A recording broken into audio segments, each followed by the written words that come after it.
10 tons of limestone, cut with flint, dragged uphill by people who had not yet invented the wheel. Around 20 rings of it went up on one hill in Turkey, 6,000 years before Stonehenge. They had no farming, no pottery, and no writing. And we are still arguing about what the place was.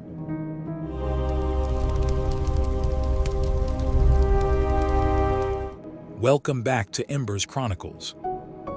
Tonight, the oldest monumental architecture we have ever found, raised by people who should not have been able to build anything at all. In the southeast of Turkey, near the city of Şanlıurfa, there is a low, rounded hill of dry earth and broken stone. For generations, farmers plowed across it. The local people call it Göbekli Tepe. It means Potbelly Hill. In 1963, a survey team walked across that hill. They saw the flint scattered everywhere and correctly logged the place as Stone Age.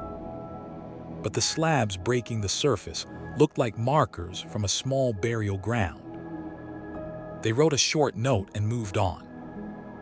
Nobody came back for 30 years. Then in 1994, a German archaeologist named Klaus Schmidt came to see the hill for himself.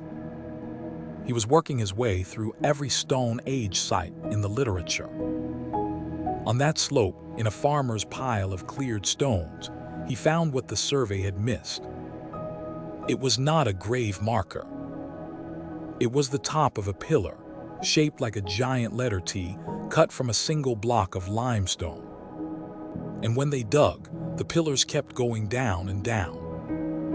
The tallest stand 5.5 meters, higher than a house. The excavators put the heaviest of them at 8 to 10 tons. Many of them were covered in animals. Not scratched on. Carved in relief, so the creatures rise out of the stone, with the background cut away around them, square centimeter by square centimeter with flint. And they are the wrong animals.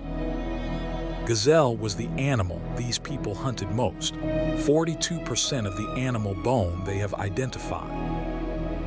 Out of 81 animals carved on the pillars of the 4 main enclosures, gazelle appears exactly once. What covers the stone instead are snakes and foxes, wild cattle, boars with their tusks bared, and birds. On one pillar, a vulture stands with a wing lifted. Lower down the same shaft, beside a huge carved scorpion, there is a small human figure with no head. Nobody can read it. Whatever story that stone was telling, the language it belonged to is gone. Then look at the pillar itself, and it stops being a post. There are arms carved down its sides, long fingers that meet at the front, a belt around it, and hanging from the belt, a fox pelt worn as a loincloth. They may well have held up a roof. They are also people. And in the middle of each ring stand 2 more, taller than all the others, free of the wall, standing side by side. If they are meant to be someone, we have no idea who. Then the dating came back, and it broke the timeline. The oldest enclosures were raised around 9,500 BC, 11,500 years ago, 6,000 years before Stonehenge, 7,000 before the first pyramid. Put it another way, more time separates the people who built this hill from the people who built Stonehenge than separates Stonehenge from you. And when these pillars went up, the last ice age had only just released its grip. Here is the part that should stop you. The sharpest thing these people owned was a flake of flint. They had no cart and no animal that would pull one. They had no writing to plan with. They had not invented farming. Nobody had built anything bigger than a hut. And yet somebody cut a 10-ton block out of solid bedrock using flint, shaped it, carved it, and moved it hundreds of meters across the plateau, with nothing but rope, timber, and human muscle. We know they pushed it further than that, because the quarry still holds their failures. One pillar lies where it cracked, never freed from the bedrock. Had it ever been finished and raised, it would have stood 7 meters tall and weighed close to 50 tons. And it is not one ring. Ground scans point to around 20 enclosures inside that hill, holding perhaps 200 pillars. After 30 years of digging, only about a tenth has been uncovered. The rest of those rings have never been opened. Whatever is standing inside them has been in the dark for 10,000 years. So who were they? Not a kingdom. Not an empire. There were no cities anywhere on Earth yet, and there would not be for thousands of years. They were hunters, and no king had ever existed. To raise something like this, hundreds of people had to come together in one place and stay there. Schmidt reckoned at least 500 just to cut and move the stone. Somebody had to feed all of them every day for months. And they left the evidence of it. Archaeologists have counted more than 7,000 grinding stones on that hill, about 2 for every cubic meter of those buildings. Somebody was processing wild grain there on an industrial scale. Around the enclosures, they also found enormous quantities of animal bone, mostly gazelle and wild cattle, and big hollowed stone basins that may once have held liquid. Schmidt read it as the wreckage of very large feasts. And out on the northeast horizon rises a volcanic mountain called Kara Jada. Geneticists trace the closest wild relative of domesticated einkorn wheat, one of the very first crops humanity ever grew, to its slopes. It is only an idea, and it is still argued over. But Schmidt drew a conclusion that turns the story of civilization around. Perhaps farming did not create religion. Perhaps the need to feed the builders created farming. Göbekli Tepe is also not alone. The hills around it hold more of them.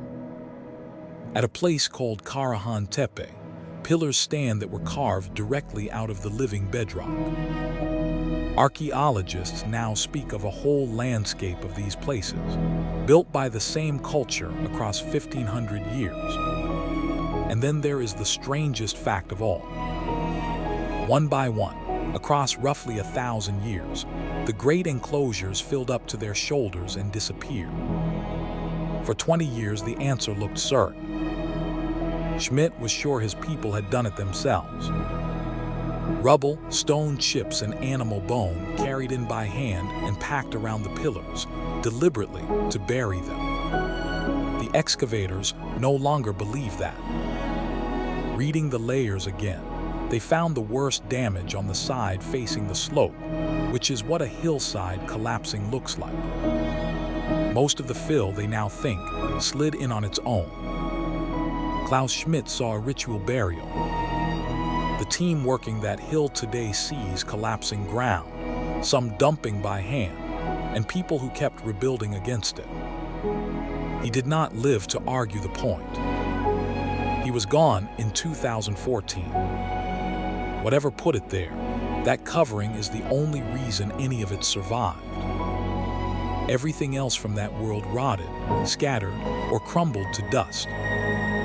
This one hill held on to its stones for 11,000 years. And they were wrong about something bigger.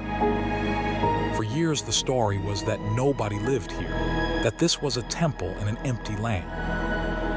Then they found houses on the slopes, rainwater channels and cisterns cut into the rock, and the ordinary tools of daily life.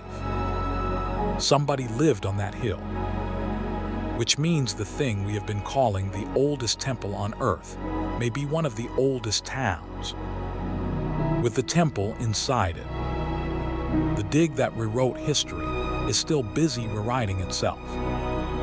and most of it is still down there.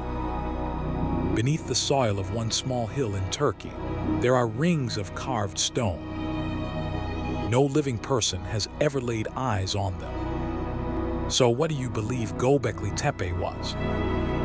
A temple that gave birth to farming, the oldest town on Earth, or something we do not yet have a word for? The experts have already changed their minds twice.